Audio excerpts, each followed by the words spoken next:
Noong February 20 pa ito, mag-isang buwan na wala pong update pa rin sa PNP. Meron na daw pong person of interest. Sir, ano na pong pinaka-latest? Meron po tayong kinoconsider na person of interest dito sa case, sir. Yung may last contact sa taong na ito, sir. Lalaki ba ito, Opo. babae? Lalaki po, sir. Sir Fred, okay lang ba sa inyo? Ipakita nyo po yung laptop para i-open nyo at tutulong yung police na basahin yung mga messages doon. Kung mamarapatin ninyo, kahit papaano makakatulong sa investigasyon, magsished light. Dadalhin ko po mamaya, sir. Idadaan ko po doon. Si Sir Fred ay very willing na makipagtulungan sa iyo, makipag-usap, ibibigay yung laptop, pati yung cellphone. Yes po, sir. At maraming salamat po, sir. Ganun lang po, Sir Fred at saka Ma'am Marisa, ha?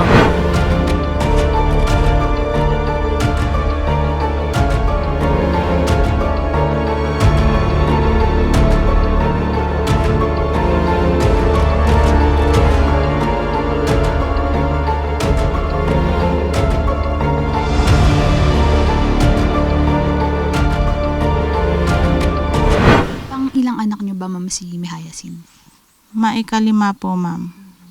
Siya po ang makatlong babae po sa magkakapatid po, ma'am. Kamusta po siya bilang anak? Mabait po siya, ma'am, at saka palaging nasa akin. Hindi siya naghiwalay sa akin hanggang nakatapos siya ng high school. Dito siya nag-aaral sa amin, sa senior high school dito sa Aguinaldo po. At saka yung pumunta doon sa Alista po siya, doon siya nag-aral sa Santa Maria National High School. Kamusta naman po, ma'am, ngayon si Fred, yung mister po ni Mihayasin?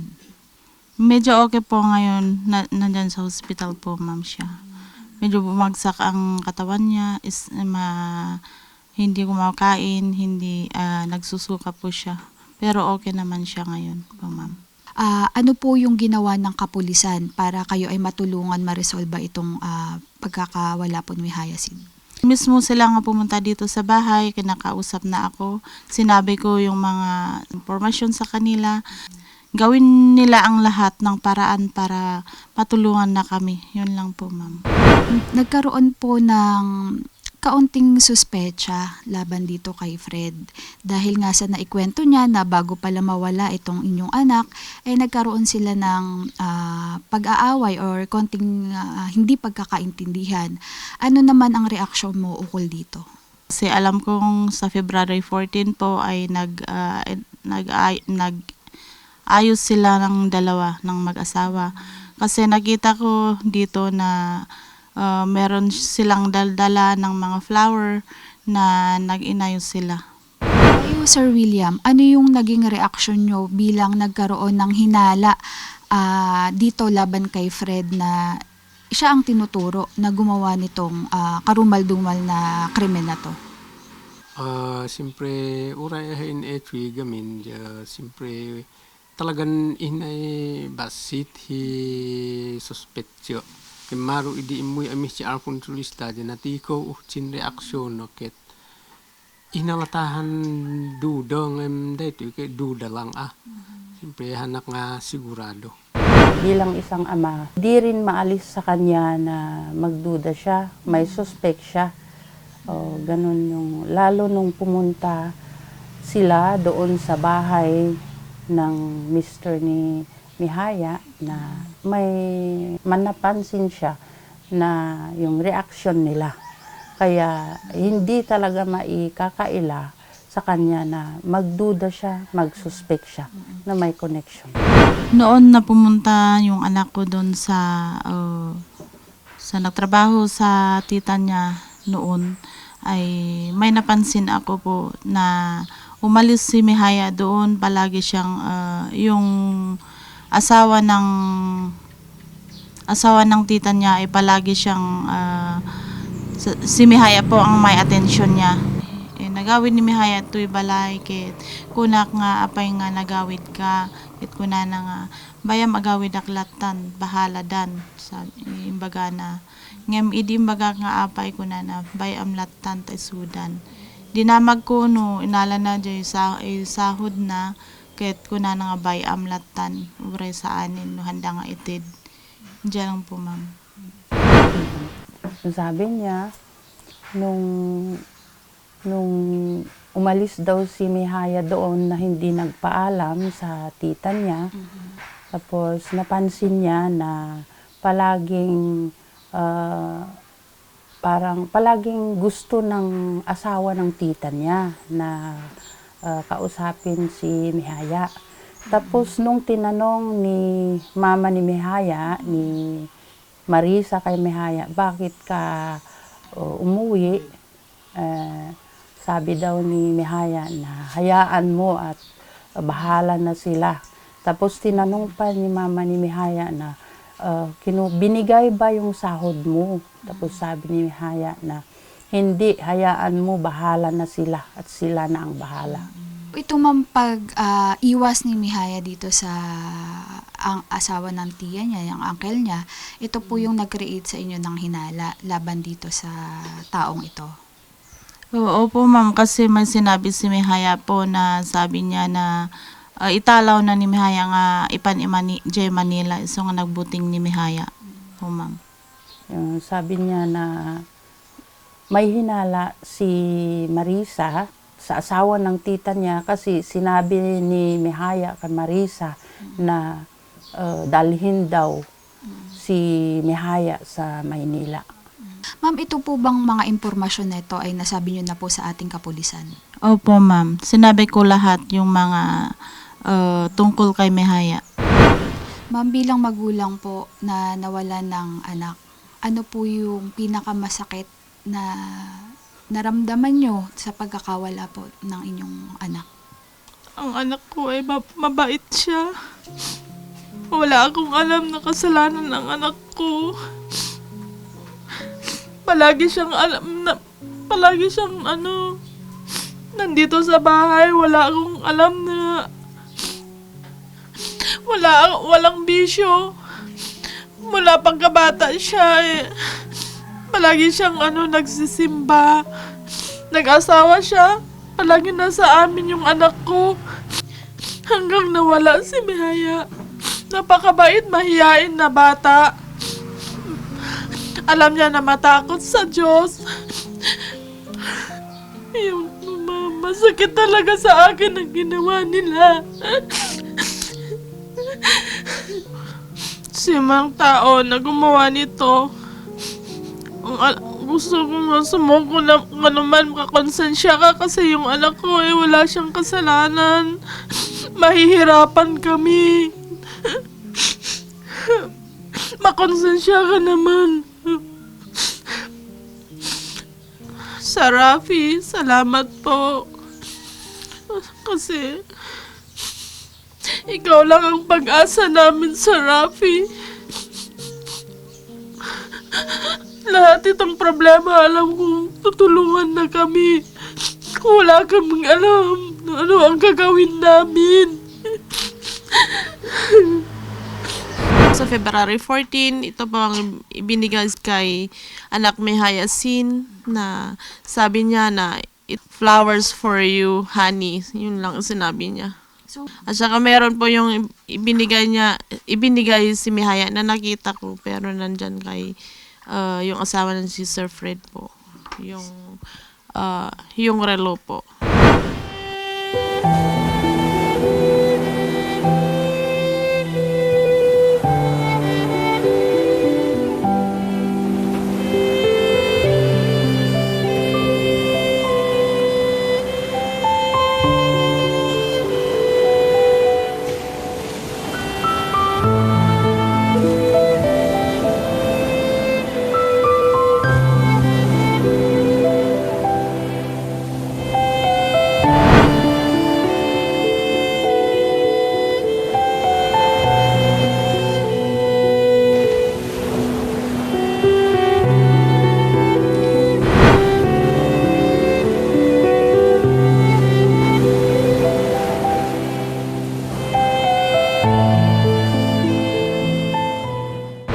Fred, nakwento sa amin ng iyong mother-in-law, si Ma'am Marisa, na after nga nitong nangyari kay Ma'am Mihaya Sin, talagang isa kayo sa affected talaga. Kamusta po yung nangyaring polygraph, sir?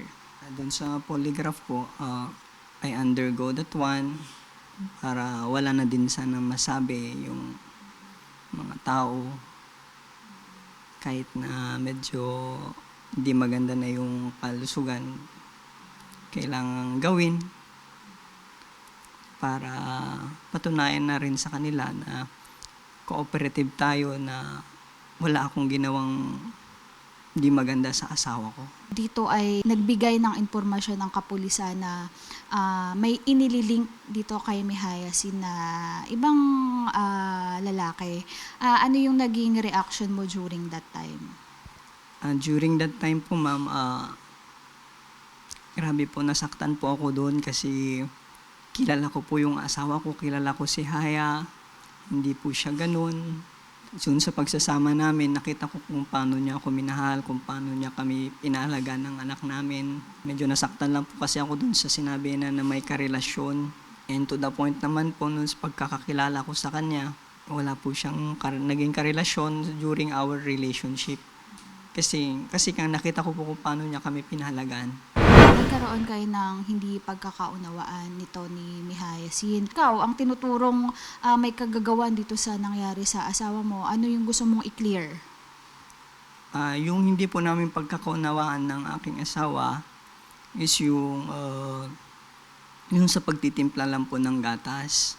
Pero yung misunderstanding po namin na yon, sinettle po namin noong February 14 kasi plinano ko po talaga bilhan ng chocolate ulit, ng bulaklak, kasi yun yung gustong-gusto niya. Tapos nung February 14, kahit galit na galit po siya sa akin, sabi ko, uwi tayo. Gusto kong makita si baby, gusto ko yung makasama.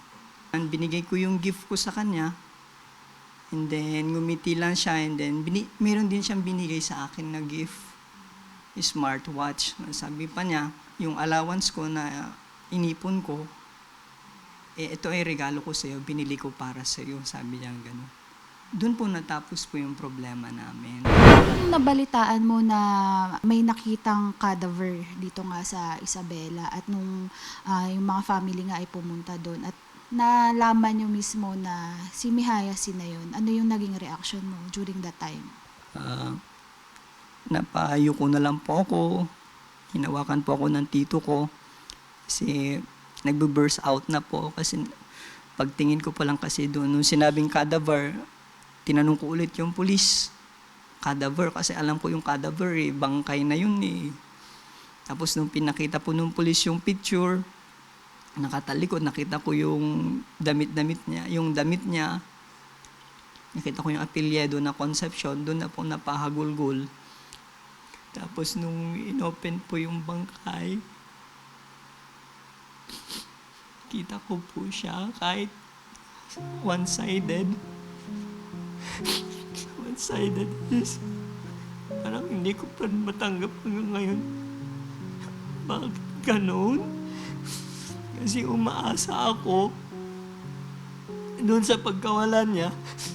Umaasa ako na uuwi siya. Babalik siya sa amin. Palalakihin namin yung anak namin. Palalakahin namin siya ng mabuti. Pero nung nakita ko yung pagkain, hindi ko na kaya. Hindi ko na kaya. Hanggang ngayon talaga, parang niisip ko pa rin na hindi siya yun. Uuwi pa rin siya. Pero palagi sinasabi ni na mama na kailangan kong mag-move on, na hindi ko lang paikutin yung buhay ko kay Haya, na meron pa yung anak namin, as meron pa sa yung mga kapamilya namin. Tinitignan ko na lang yung baby namin para lumakas man lang yung loob ko. Sinusubukan pa rin pumasok sa school, at least man lang ma-divert sana yung atensyon.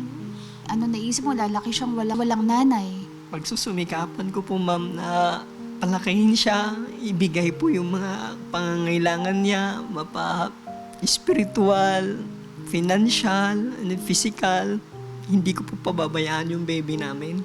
Kasi yun lang po yung iniwan niyang alaala. Huwag po kayong mag-alala, kami po ay tututok dito sa kaso ni Mihayasin. And again, taus-pusong pakikiramay sa buong pamilya, sir. Maraming salamat po.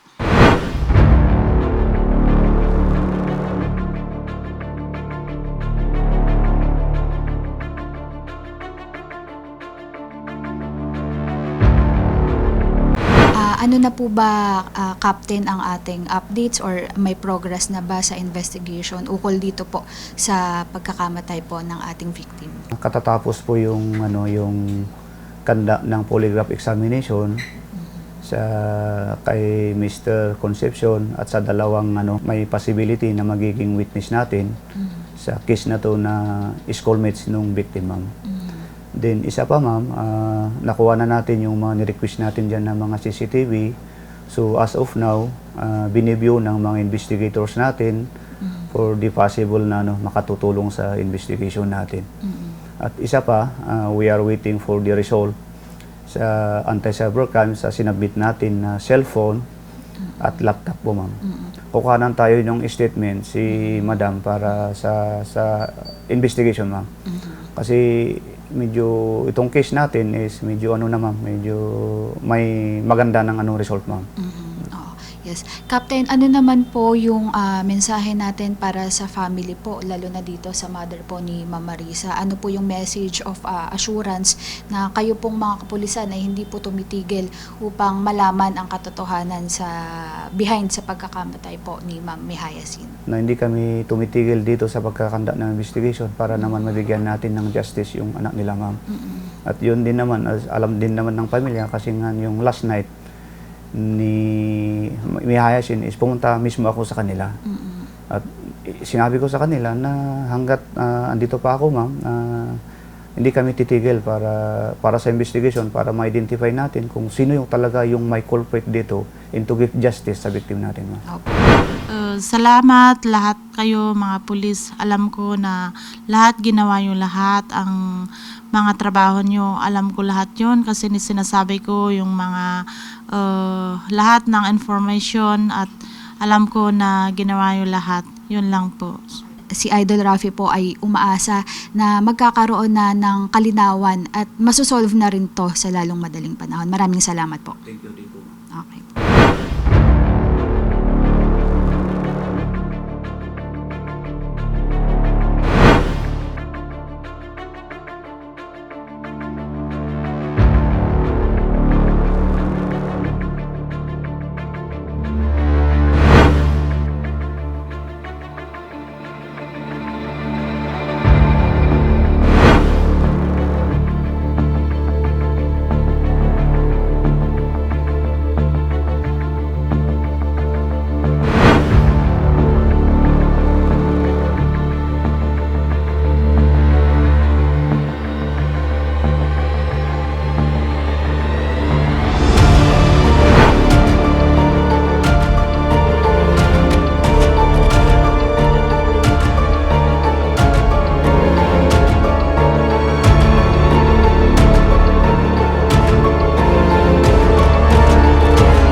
Po bang ituro sa amin, Sergeant, kung saan nyo po nakita ito pong bangkay ni Mihayasin?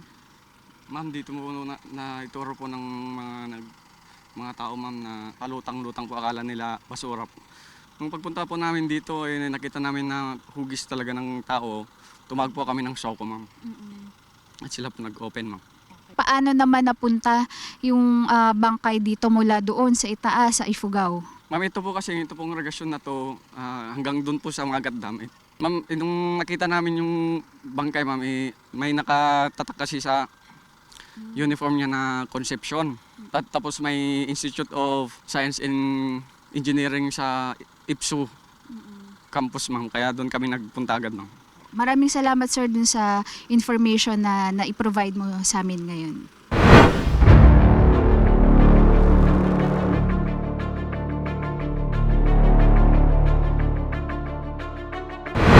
Ano na po kaya yung progress in relation dito sa case ni Miss Concepcion?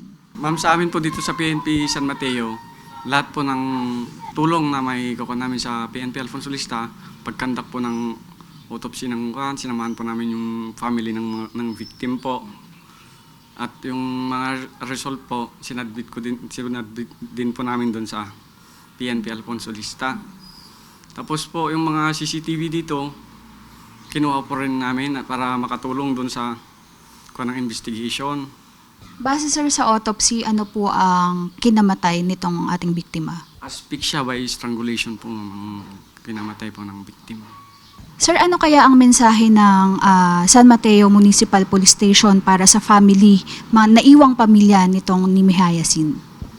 Sa amin po dito sa San Mateo, ma'am, ginagawa po namin lahat para matulungan po yung family po ng victim po at nagkikoordinate po kami sa PNP, San Alfonso Lista, at meron naman po silang POI.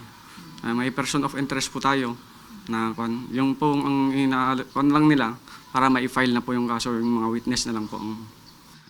Sir Rafi, kami po ay nakatutok para tumulong sa Alfonso Lista po para ma-file na po yung kaso po.